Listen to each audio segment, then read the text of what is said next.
ദേശസ്നേഹ സിനിമകളിലൂടെ ജനപ്രിയ നായകനായി മാറിയ ബോളിവുഡ് നടൻ മനോജ് കുമാർ 87 അന്തരിച്ചത് അറിഞ്ഞിരിക്കുമല്ലോ.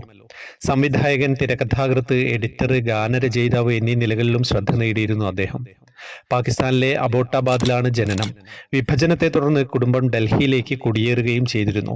പാടി അഭിനയിച്ച പാട്ടുകളിലെ ഏറ്റവും പ്രിയപ്പെട്ട വരികളെ തിരഞ്ഞെടുക്കാമോ എന്ന് മനോജ് കുമാറിനോട് ചോദ്യം.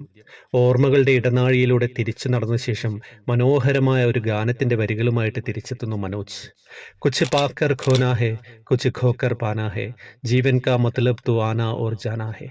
ചിലത് നേടുമ്പോൾ ചിലതെല്ലാം നഷ്ടപ്പെടുന്നു, ചിലത് നഷ്ടപ്പെടുമ്പോൾ മറ്റു ചിലത് കൈവരുന്നു. നേട്ടങ്ങളും നഷ്ടങ്ങളും തന്നെയല്ലേ ജീവിതത്തിന്റെ കാതൽ.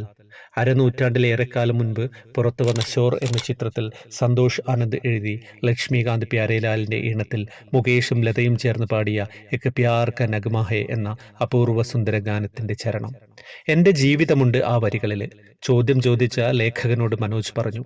ഭാഗധേയങ്ങൾ മാറിമറിഞ്ഞ സ്വന്തം ചലച്ചിത്രയാത്ര തന്നെയാണ് ആ വരികളിൽ പ്രതിഫലിക്കുന്നതെന്ന് മനോജ് പറയുമായിരുന്നു. റാഫിയുടെ സൂപ്പർ ഹിറ്റ് പാട്ടുകളിൽ ചിലതിനൊത്ത് ചുണ്ടനക്കാൻ ഭാഗ്യമുണ്ടായതും മനോജിന് തന്നെയായിരുന്നു. സ്വന്തം സിനിമകളിലെല്ലാം അർത്ഥദീപ്തമായ ഗാനങ്ങൾ വേണമെന്ന് നിർബന്ധമുണ്ടായിരുന്ന വ്യക്തിയായിരുന്നു മനോജ്. സംവിധാനം ചെയ്ത പടങ്ങളിൽ മാത്രമല്ല, അഭിനയിച്ചവരിലും മുകേഷായിരുന്നു എന്നും ഇഷ്ടഗായകൻ.